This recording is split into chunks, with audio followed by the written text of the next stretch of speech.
دونك السلام عليكم بخير، لاباس عليكم، كي داير الصحة مزيان.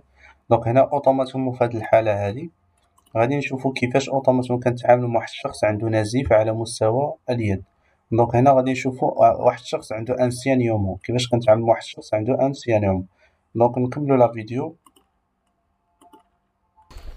C'est... Ok. Je vais appeler les secours, mais avant, il faut que tu appuies très fort sur ta blessure. Appuie. Fort. On va s'allonger doucement.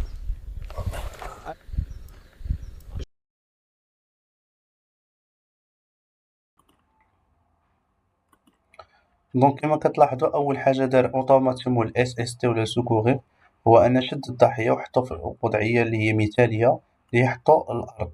دونك غنكملوا لا فيديو باش نتبعوا اوتوماتيكمون كيفاش تعامل معاه والطريقه باش تعامل معاه حتى اوتوماتيكمون حاول انه ينقذ هذا اوتوماتيكمون لو فيكتيم.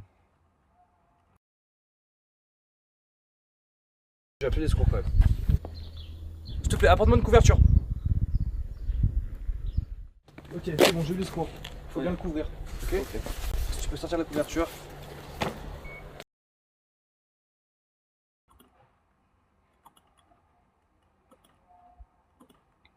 دونك هنا غادي نهضروا على واحد النقطة أساسية ومهمة بزاف، وهو أن هاد الشخص هذا فاش أوتوماتيك حط الضحية في وضعية مناسبة، شنو دار فيغ أليغتي ولا لاليغتي باش يجيو أوتوماتيكمون الناس ديال لي سوكوغيغ.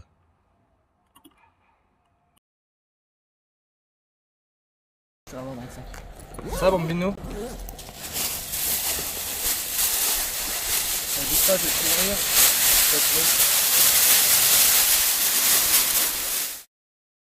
Une hémorragie est une perte de sang prolongée qui provient d'une plaie ou d'un orifice naturel qui ne s'arrête pas spontanément. Elle imbibe de sang un mouchoir de tissu ou de papier en quelques secondes.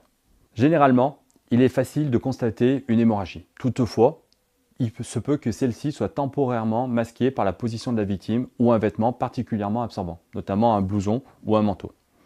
Les risques d'une perte de sang abondante ou prolongée sont, pour la victime, d'entraîner une détresse circulatoire, voire un arrêt cardiaque, à cause de la diminution importante de la quantité de sang dans l'organisme.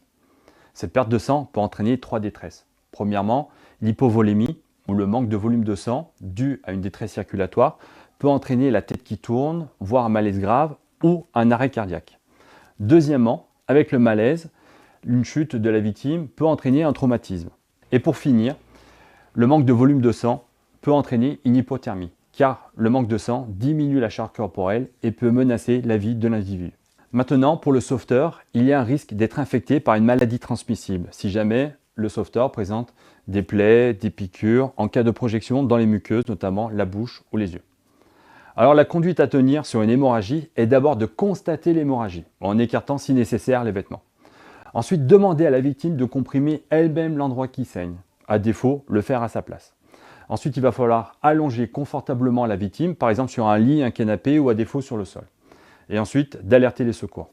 L'alerte est réalisée soit par le témoin s'il est présent, ou alors par le sauveteur si la victime comprime elle-même la plaie.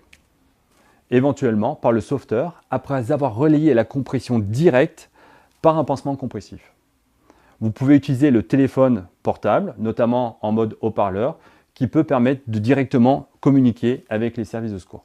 Si le saignement se poursuit, reprendre la compression directe par-dessus l'éventuel pansement compressif. Si la compression directe d'une hémorragie d'un membre est inefficace, notamment si le saignement persiste malgré tout, ou impossible en cas de nombreuses victimes, catastrophes, situations de violence collective ou de guerre, nombreuses lésions ou plaies inaccessibles, ou avec un corps étranger, mettre en place un garrot au-dessus de la plaie pour arrêter le saignement.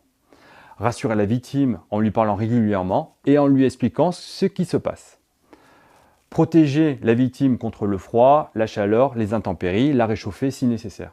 Et surveiller l'apparition de signes d'aggravation. Dans tous les cas, si l'état de la victime s'aggrave, en cas de sueur abondante, sensation de froid, pâleur intense, perte de connaissance, contactez de nouveau les services de secours pour signaler l'aggravation. Pratiquez les gestes qui s'imposent. Si la victime a perdu connaissance, on la mettra en PLS. Si elle présente un arrêt cardiaque, on pratiquera une réanimation cardio-pulmonaire. Pour réaliser une compression directe, appuyez fortement sur l'endroit qui saigne avec les doigts ou la paume de la main, en interposant, si nécessaire, un tissu propre recouvrant complètement la plaie. notamment des mouchoirs, un torchon, des vêtements, jusqu'à l'arrivée des secours. En l'absence de tissu, la victime peut éventuellement elle-même s'appuyer directement avec sa main.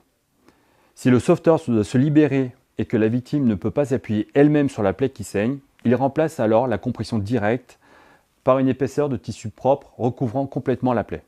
Un mouchoir, des tissus, des vêtements fixes, par une bande élastique.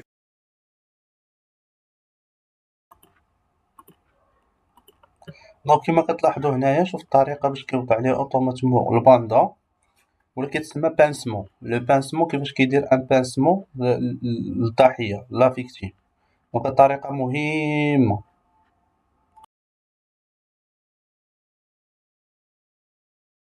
Ou un lien large, assez long, pour serrer suffisamment et arrêter ainsi le saignement.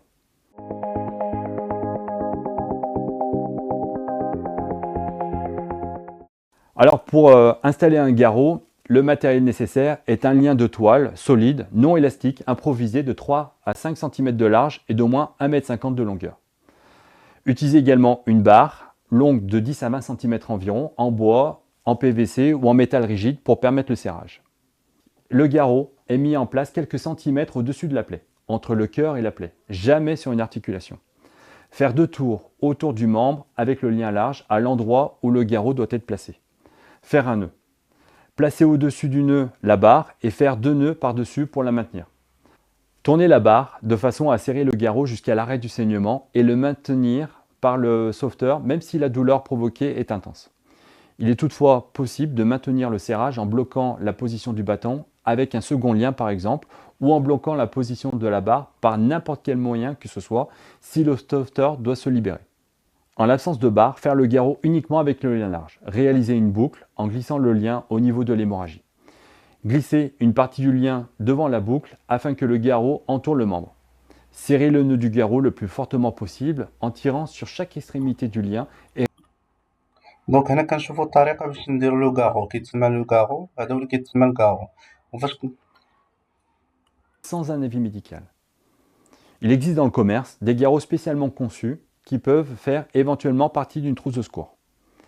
Les garrots équipés d'une barre de serrage, d'un lien large ou d'un dispositif de sécurité ont montré une meilleure efficacité. En présence d'une victime qui saigne du nez ou d'une épistaxie, ne jamais l'allonger. Lui demander de se moucher vigoureusement et lui demander de comprimer les 2 narines avec des doigts pendant 10 minutes sans relâcher. Demander un avis médical uniquement si le saignement ne s'arrête pas ou se reproduit, ou si le saignement provient après une chute ou un coup, et éventuellement si la victime prend des médicaments, notamment en particulier ceux qui augmentent les saignements. En présence d'une victime qui vomit ou qui crache du sang, il s'agit toujours d'un signe pouvant traduire d'une maladie grave nécessitant une prise en charge médicale. Installez la victime dans la position où elle se sent le mieux, si elle est consciente. Allongée en position stable sur le côté si elle a perdu connaissance. Faire alerter ou alerter les services de secours et appliquer les consignes. Surveiller en permanence. En présence d'une victime qui perd du sang par un orifice naturel, sauf le nez, et de façon inhabituelle, allonger la victime et faire alerter ou alerter les services de secours et appliquer leurs consignes. En cas d'aggravation, contactez de nouveau les services de secours pour signaler l'aggravation et pratiquer les gestes qui s'imposent si la victime a perdu connaissance. Et pour finir, s'il y a un contact du sauveteur avec le sang de la victime, il convient de se protéger d'abord avec des gants, à défaut, placer sa main dans un sac plastique. En cas de contact avec le sang d'une victime, ne pas porter ses mains au niveau de la bouche, du nez ou des yeux. Ne pas manger avant de s'être lavé les mains et de s'être changé. Retirer les vêtements souillés de sang le plus tôt possible après la fin de l'action des services de secours.